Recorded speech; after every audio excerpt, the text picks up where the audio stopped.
Bonjour et bienvenue à tous sur ma chaîne Le Master Teacher Serein. Alors aujourd'hui nous allons parler de la vie. Nous allons parler de la signification de la vie. Quel est le but de la vie?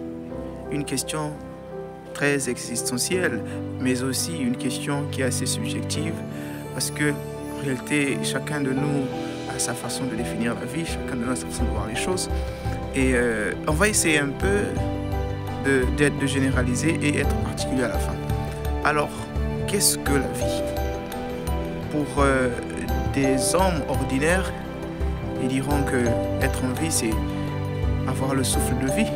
C'est-à-dire que, pour ceux qui sont un peu plus spirituels, ils diront que c'est l'âme qui va quitter le corps, c'est-à-dire l'opposé donc de la vie, la mort. Quand vous mourrez, votre âme repart au paradis ou au ciel et tout ça, chez le Père.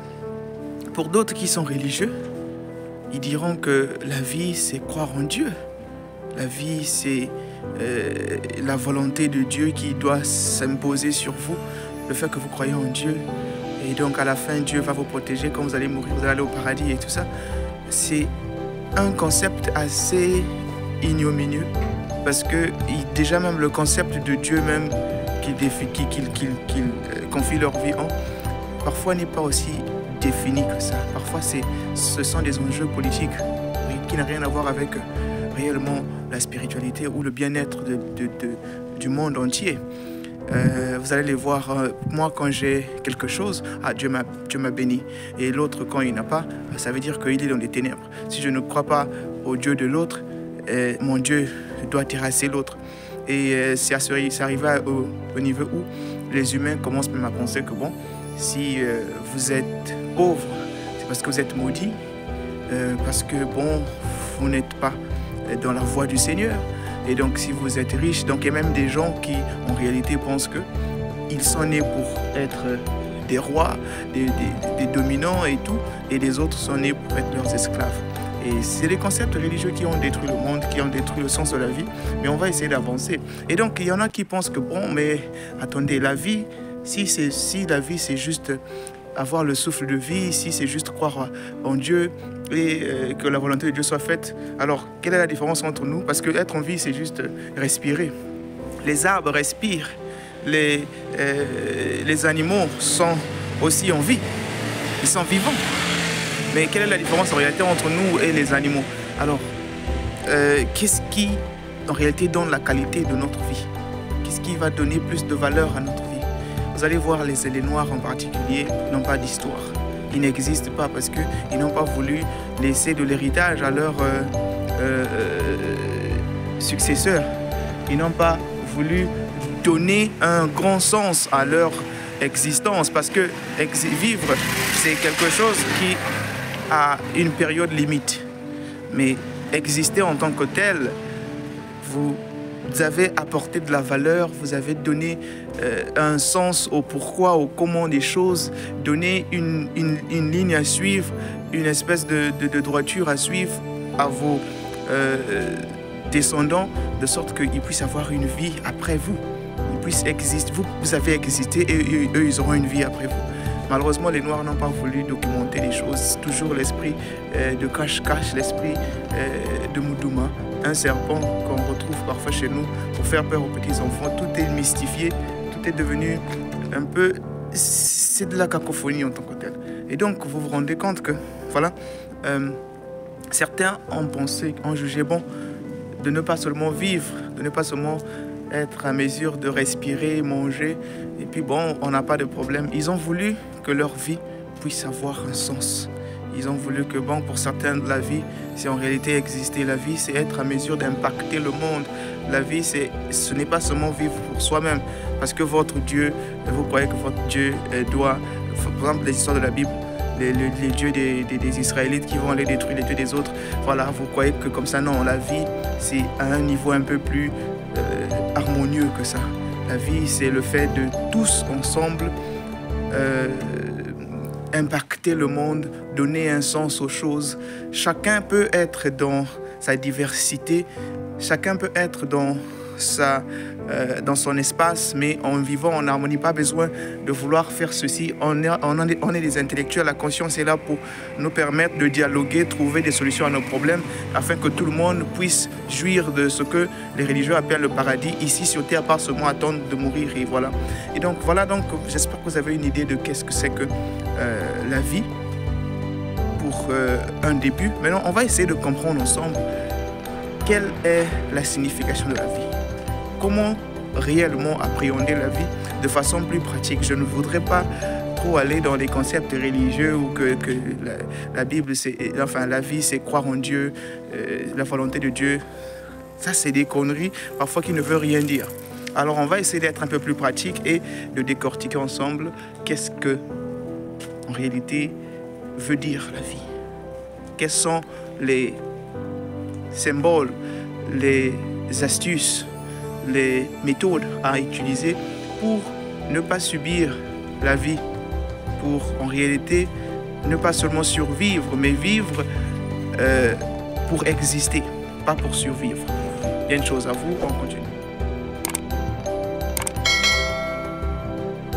Dès la naissance, nos parents, même avant la naissance, certains disent qu'il y a la possibilité de choisir nos propres parents, choisir où nous allons naître, pour ceux qui croient à la loi de la réincarnation et du karma et tout ça. Donc le choix commence même avant la naissance. À votre naissance, on vous donne un nom, on choisit la vie que vous devez vivre, ce que vous voulez, les pensées qu'on va vous mettre dans la tête pour que vous puissiez vous identifier à quelque chose ou quoi que ce soit en fonction de vos parents et votre société et votre communauté. Vous allez voir que ceux qui sont nés dans les pays arabes, ils sont des musulmans d'office. Ceux qui sont nés dans des pays d'Afrique centrale ou l'Europe sont des chrétiens. En Asie, il y a quand même un petit mélange, mais la majorité sont des athées et parfois des bouddhistes. Et donc, vous vous rendez compte que la vie, ce sont des choix. Tous les jours, ce que vous mangez, les écoles que vous allez fréquenter, les amis que vous allez avoir, il n'y a personne qui, en réalité, est devenu ce qu'il est devenu sans qu'il ait pu être exposé à certaines choses, les choix que vous avez faits, les endroits que vous allez fréquenter et tout ça là. Et donc, ça, c'est très important. La vie, en réalité, ce sont des choix. Et la question qu'il faut se poser, c'est comment faire des meilleurs choix. Alors, déjà, il faut comprendre une chose. Nos choix sont souvent basés en fonction de nos émotions et de la logique. La logique, souvent, n'est pas réellement ce qui nous fait faire des choix. C'est souvent les émotions. C'est pour ça que vous allez voir les religieux, par exemple, ils ont décidé de ne plus rien faire de leur vie. Toutefois qu'ils ont des problèmes, c'est Satan. Toutefois que ça marche un peu dans leur vie, c'est Dieu. En réalité, eux, ils sont innocents. Ils sont toujours là, ils n'ont rien fait. Et donc, ils laissent Dieu, ils laissent le hasard, le contrôle de leur vie. Et voilà, c'est aussi une espèce de paresse. Alors, dans les sciences exactes ou bien dans la vie de tous les jours, il nous a été prouvé que 80% de tout ce que nous faisons n'apporte pas de résultats. Et il n'y a que 20% de ce que nous faisons qui apporte des résultats en tant que tel dans nos vies. Alors, s'il faut faire des meilleurs choix, il faudrait déjà s'arranger à se concentrer sur ce qui est important. Ce qui est important, pas ce qui est urgent. Parce que souvent, avec les émotions, on a ce feu-là de vouloir prendre des décisions, faire des choses et tout. Mais après, est-ce que c'est important? Est-ce que c'est juste, voilà, ce que, par exemple, vous êtes jeune, il faut jouir de la vie, vous allez boire comme vous voulez, la santé, mais après, vous allez être affecté. Mais est-ce que réellement, c'est important d'avoir une vie assez accélérée? Et donc, pour faire des bons choix, il faut voir tout ça. Alors, il faut voir ce qui apporte des résultats dans vos vies. Qu'est-ce que vous voulez atteindre? Voilà pourquoi est-ce qu'il faut déjà, pour les émotions, il faut souvent, quand vous voulez décider des choses dans vos vies qui sont assez importantes, vous devez au moins prendre 24 heures. C'est-à-dire que vous avez décidé, mais avant d'officialiser cela, vous prenez au moins 24 heures parce qu'on dit que la nuit porte conseil. Après, vous pouvez officialiser vos décisions parce qu'il y a des choses, tout ce qu'on fait, tout ce que vous allez prendre comme choix vont affecter vos vies. Que ce soit positivement ou négativement, ça va toujours affecter vos vies. Ne pas faire aussi un choix va aussi affecter vos vies. Donc, c'est toujours un choix. Et donc, il y a le fait de développer un esprit qui est assez pointu et voilà, décisif. de faire des choix qu'on peut facilement améliorer, mais aussi il faut avoir la vision, parce que la vision nous permettra de prendre des choix en réalité qui ne deviendront pas nos malheurs. Parce que c'est bizarre quand même, imaginez quelqu'un qui va se marier avec une personne qu'il a juré d'aimer toute sa vie, et après cette dernière devient son cauchemar. Alors ça veut dire que au lieu un choix devait nous apporter le bonheur, mais ce même choix nous apporte un malheur, et c'est encore pire parce que c'est vous qui avez choisi. C'est vous qui avez choisi. Donc ça, c'est des choses que parfois, si la vision était là, si vous aviez choisi en fonction de la vision, imaginez-vous quelqu'un qui fait entre en mariage, pas parce qu'il veut être heureux ou bien parce qu'il cherche la meilleure l'âme sœur ou quoi que ce soit. Ça, c'est des concepts parfois qui sont bêtes. S'il vient en couple, parce que imaginez-vous, il a mis en place, par exemple, des stratégies, comme on fait dans le business, il y a un programme à suivre.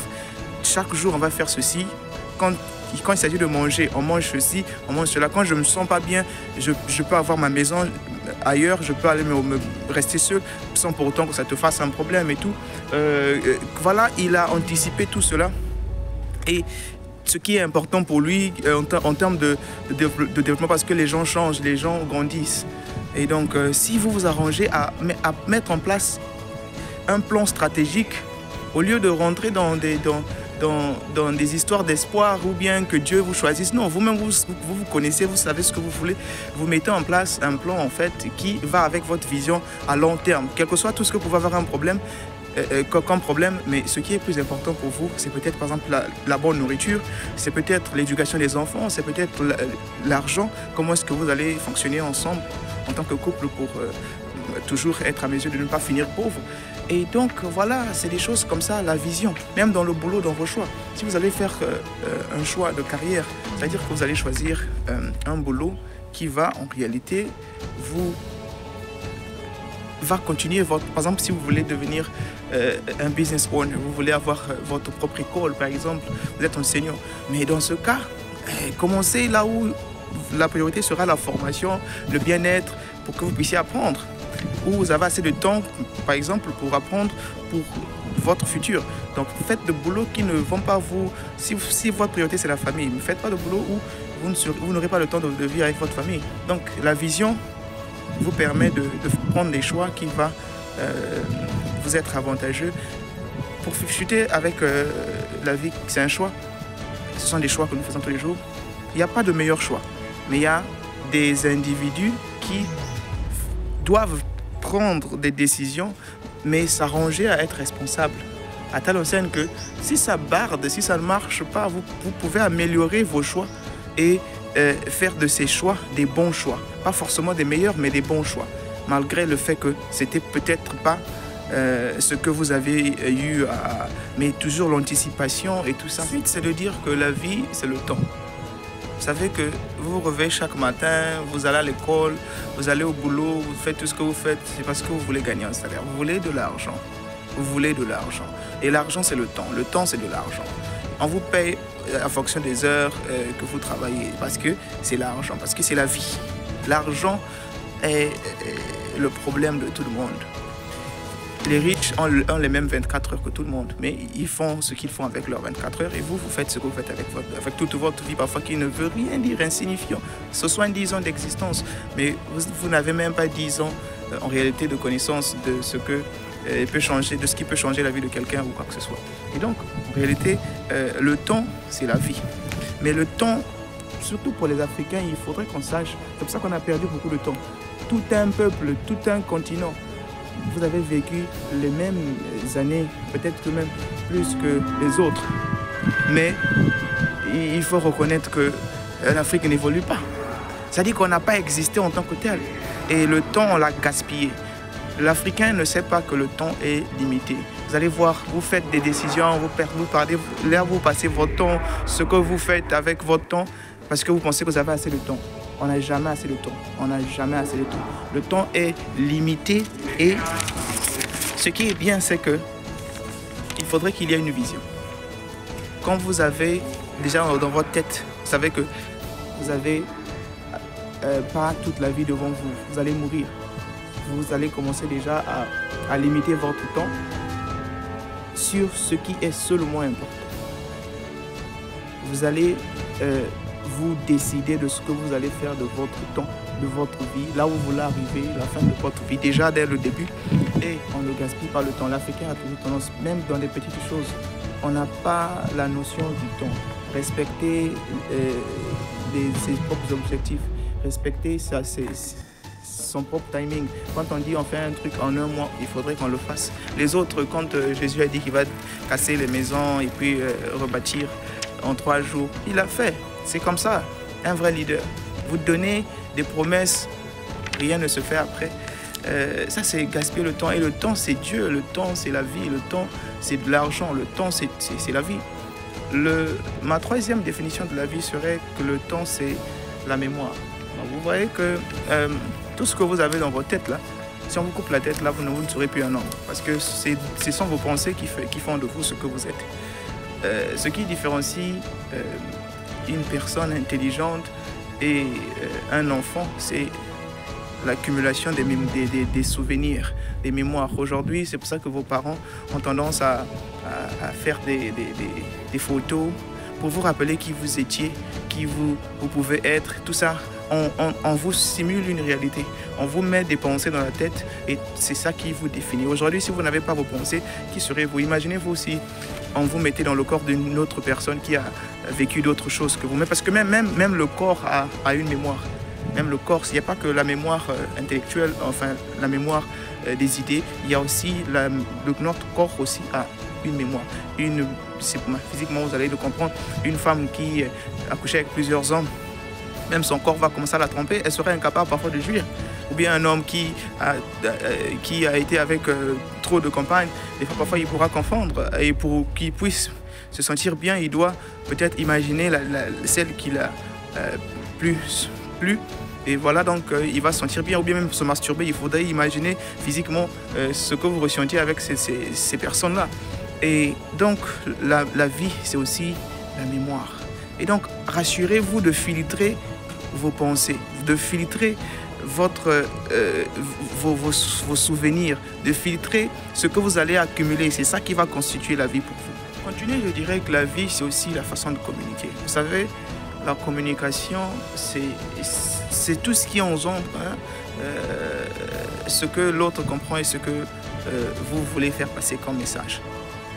Et c'est super important. Aujourd'hui, si vous voulez réussir dans le marketing, les business, tout ce que vous voulez, les relations humaines avec une femme, la façon dont vous allez utiliser les mots, la façon dont vous allez connaître, déjà anticiper ses réactions. Par exemple, connaître la culture des gens, c'est super important pour déjà communiquer. Alors la communication, c'est quelque chose qu'on apprend à l'école, hein, mais même dans la vie de tous les jours, on apprend aussi. Vous savez, par exemple, ici, en Asie, par exemple, il y a des fleurs qui symbolisent la mort. Ou bien il y a des couleurs qui symbolisent la mort. Alors vous, si vous vous habillez comme ça, les gens vont avoir une mauvaise image de vous. Ce sera difficile pour vous de vous faire des amis. Non seulement ça, il y a une façon de vivre, par exemple, il y a une façon, par exemple, de faire des machines. Si, par exemple, les machines à laver ici, les gens ont tendance à mettre des machines à laver peut-être là où on ouvre, ça se trouve en bas, et vous êtes habitué à faire ça là où on ouvre, là, ça se trouve en haut. Alors, quand vous allez venir vendre vos produits ailleurs, ça ne marchera pas. Vous allez vous dire que la vie est contre vous, que la vie ne marche pas, mais c'est juste parce que vous ne savez pas communiquer. Il faut communiquer dans une langue où vous allez vous faire comprendre pour que la vie, en réalité, puisse être comme l'eau. La vie, c'est l'eau. La vie, c'est la création. La vie, c'est tout ce qui coule, n'est-ce pas? Alors, pour que vos choses marchent dans la vie, il faudrait savoir comment communiquer. Et la communication, c'est tout un grand domaine. Alors, pour peut-être finir, parce que la vidéo sera peut-être trop longue, la vie, ça peut aussi être le bonheur. Le bonheur, c'est quoi pour la majorité? Le bonheur, ça dépendra de vous aussi, hein? Donc, la vie, ça peut être le bonheur. Le bonheur, par exemple, il y a des gens qui veulent juste vivre pour avoir à manger. Il y a des gens qui veulent vivre pour avoir une petite famille et ne pas avoir de problème. Donc, ils vont se cacher quelque part. Ils travaillent tous les jours, ils font de l'épargne. Et puis, bon, à la fin, ils vont se cacher quelque part avec leur famille. Mais les enfants aussi vont grandir. Alors, vous serez ceux-là. Comment vous allez faire? Donc, la vie, c'est tout ça. Là, pour d'autres, c'est juste, bon, le fait que j'existe, je suis heureux. Et puis, bon, voilà. Il faut rendre grâce à Dieu. Et donc, c'est tout ça. La vie, c'est le bonheur. Et le bonheur, c'est aussi subjectif. Ça dépend de chacun de nous. pour chuter, la vie, elle est ce qu'elle est. Ce qui est important, à mon avis, la vie, c'est tout ce que vous voulez qu'elle soit. Si vous voulez faire tout ce que vous voulez faire dans la vie, alors il faudrait éviter de donner des concepts déjà à la vie. Il faudrait être assez flexible. À mon avis, le but de la vie, c'est d'être à mesure d'apprendre, réapprendre, mais toujours à rester enfant. Avoir l'esprit curieux de vouloir toujours apprendre. La majorité des humains n'apprennent plus grand chose. Plus ils grandissent, plus ils vieillissent, moins ils deviennent intelligents et ils n'apprennent plus rien. Il n'y a plus de flexibilité. La vie, c'est quelque chose qui n'est pas défini dès le départ, je dirais, mais on peut apprendre à naviguer avec. C'est comme le courant de l'eau. Il y a des vagues, ça secoue de partout. Mais ce qui vous rendra en réalité... parce que quand vous mélangez avec l'eau, vous devenez l'eau. L'eau va vous ramener avec... vous faites partie de l'eau. Et donc, au lieu de s'opposer au courant de l'eau, parce que c'est plus fort que nous, c'est mieux d'être flexible, d'avoir un esprit ouvert, d'avoir un esprit qui pense aussi aux autres. Hein, les Africains, les Noirs, on n'a rien fait pour nos générations futures. C'est-à-dire que nous qui sommes là, les sacrifiés, alors si on ne fait pas grand-chose pour ceux qui vont venir après, ça sera encore pire. Un continent qui est riche mais pauvre. Parce qu'on ne veut pas aller avec le courant. Les autres, quand il y avait le courant des industrialistes et tout, là où il fallait avoir des champs et puis faire les champs et tout, nous n'avions pas acheté les terrains, nous n'avions pas voulu faire l'agriculture comme les autres qui étaient les riches de cette époque-là. On était des esclaves. Lorsque la machinerie est arrivée, quand il faudrait maintenant peut-être utiliser les machines pour aller un peu plus vite, nous n'avons pas voulu apprendre comment les machines fonctionnent et tout. Là, l'industrialisation se mélange un peu avec la technologie. On ne veut pas aussi apprendre la technologie. On n'avance pas, on n'est pas flexible avec la vie en tant que telle. C'est pour ça qu'on souffre. Il y a une chose à vous à la prochaine, la vie c'est ce que nous faisons de la vie. La vie c'est ce que nous pensons, mais il faut se rassurer que quand on pense trop aussi, on n'est plus flexible. La vie c'est parfois devenir vide. C'est être flexible au courant d'eau qui nous ramène vers l'apogée, vers le destin que nous voulons de nous-mêmes, que nous voulons de l'Afrique. Bien une chose à vous, à la